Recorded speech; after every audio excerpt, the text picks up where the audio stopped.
श्रीमद्भागवत गीता अध्याय 7। श्री भगवान ने कहा, हे प्रथापुत्र, अब सुनो कि तुम किस तरह मेरी भावना से पूर्ण होकर और मन को मुझ में आसक्त करके योग अभ्यास करते हुए मुझे पूर्णतः संशय रहित जान सकते हो। अब मैं तुमसे पूर्ण रूप से व्यवहारिक तथा दिव्य ज्ञान कहूँगा। इसे जान लेने पर तुम्हें जानने के लिए और कुछ भी शेष नहीं रहेगा। कई हजार मनुष्यों में से कोई एक सिद्धि के लिए प्रयत्नशील होता है और इस तरह सिद्धि प्राप्त करने वालों में से बिल्ला ही कोई एक मुझे वास्तव में जान पड़ता है।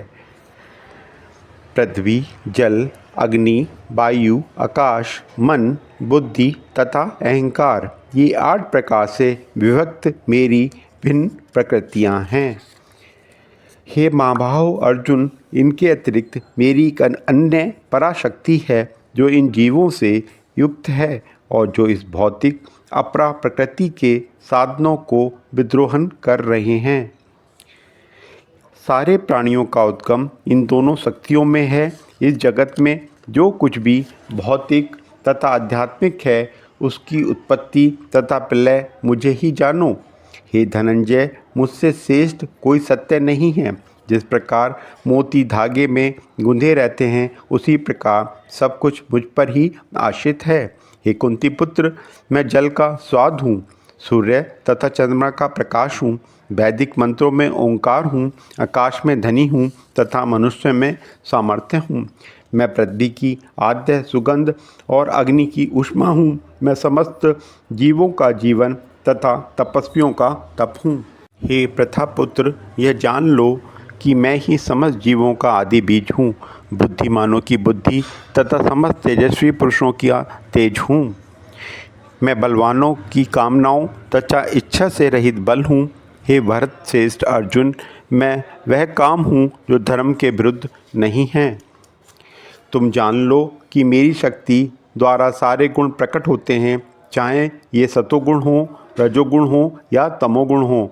एक प्रकार से मैं सब कुछ हूँ, किंतु हे स्वतंत्र, मैं प्रकृति के गुणों के अधीन नहीं हूँ, अपितु वे मेरे अधीन हैं। 3 गुणों सतो, रज और तम के द्वारा मोहग्रस्त यह सारा संसार मुझ गुणातीत तथा विनाशी को नहीं जानता। प्रकृति के 3 गुणों वाली इस मेरी दैवी शक्ति को पार कर जाना कठिन है, किंतु जो मेरे शरणागत हो जाते हैं वे सरलता से इसे पार कर जाते हैं। जो निपट मूर्ख हैं, जो मनुष्यों में अधम हैं, जिनका ज्ञान माया द्वारा हल लिया गया है तथा जो असुरों की नास्तिक प्रकृति को धारण करने वाले हैं, ऐसे दुष्ट मेरी शरण ग्रहण नहीं करते।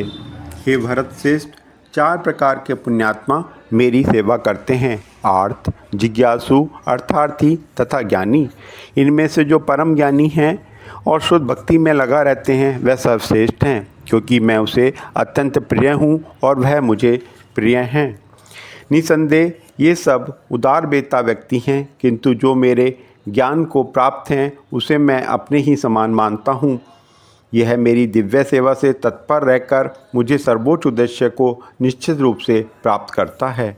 अनेक जन्मांतर के बाद जिसे सचमुच ज्ञान होता है वह मुझको समस्त कारणों का कारण जानकर मेरी शरण में आता है। ऐसा महात्मा अत्यंत दुर्लभ होता है। जिसकी बुद्धि भौतिक इच्छाओं द्वारा मारी गई है वे देवताओं की शरण में जाते हैं तथा वे अपने अपने स्वभाव के अनुसार पूजा के विशेष विधि विधानों का पालन करते हैं। मैं प्रत्येक जीव के हृदय में परमात्मा स्वरूप स्थित हूँ। जैसे ही कोई किसी देवता की पूजा करने की इच्छा करता है मैं उसकी श्रद्धा को स्थिर करता हूँ, जिससे वह उसी विशेष देवता की भक्ति कर सके। ऐसी श्रद्धा से समन्वित वह देवता विशेष की पूजा करने का यत्न करता है और अपनी इच्छा की पूर्ति करता है, किंतु वास्तविकता तो यह है कि ये सारे लाभ केवल मेरे द्वारा प्रदत्त हैं। अल्पबुद्धि वाले व्यक्ति देवताओं की पूजा करते हैं और उन्हें प्राप्त होने वाले फल सीमित तथा क्षणिक होते हैं। देवताओं की पूजा करने वाले देवलोक को जाते हैं, किंतु मेरे भक्त अनंत है मेरे परम धाम को प्राप्त होते हैं। बुद्धिहीन मनुष्य मुझको ठीक से न जानने के कारण सोचते हैं कि मैं भगवान कृष्ण पहले निराकार था और अब मैंने इस स्वरूप को धारण किया है। वे अपने अल्प ज्ञान के कारण मेरी अविनाशी तथा सर्वोच्च प्रकृति को नहीं जान पाते। मैं मूर्खों तथा अल्पज्ञों के लिए कभी भी प्रकट नहीं हूँ। उनके लिए तो मैं अपनी अंतरंग शक्ति द्वारा आच्छादित रहता हूँ, अतः वह यह नहीं जान पाते कि मैं अजन्मा तथा अविनाशी हूँ। हे अर्जुन, श्री भगवान होने के नाते तो मैं जो कुछ भूतकाल में घटित हो चुका है, जो वर्तमान में घटित हो रहा है और जो आगे होने वाला है, सब कुछ जानता हूँ। मैं समस्त जीवों को भी जानता हूँ, किंतु मुझे कोई नहीं जानता। हे भरतवंशी, हे शत्रु विजेता, समस्त जीव जन्म लेकर इच्छा तथा घृणा से उत्पन्न इन द्वंद्वों से मोहग्रस्त होकर मोह को प्राप्त होते हैं। जिस मनुष्य ने पूर्व जन्म में तथा इस जन्म में पुण्य कर्म किए हैं और जिनके पाप कर्मों का पूर्णतः उच्छेदन हो चुका होता है, वे मोह के द्वंद्वों से मुक्त हो जाते हैं और वे संकल्प पूर्वक मेरी सेवा में तत्पर होते हैं। जो जरा तथा मृत्यु से मुक्ति पाने के लिए यत्नशील रहते हैं, वे बुद्धिमान व्यक्ति मेरी भक्ति की शरण ग्रहण करते हैं। वे वास्तव में ब्रह्म हैं, क्योंकि वे दिव्य कर्मों के विषय में पूरी तरह से जानते हैं। जो मुझ परमेश्वर को मेरी पूर्ण चेतना में रहकर मुझे जगत का, देवताओं का तथा समस्त यज्ञ विधियों का नियामक जानते हैं, वे अपनी मृत्यु के समय भी मुझ भगवान को जान और समझ सकते हैं।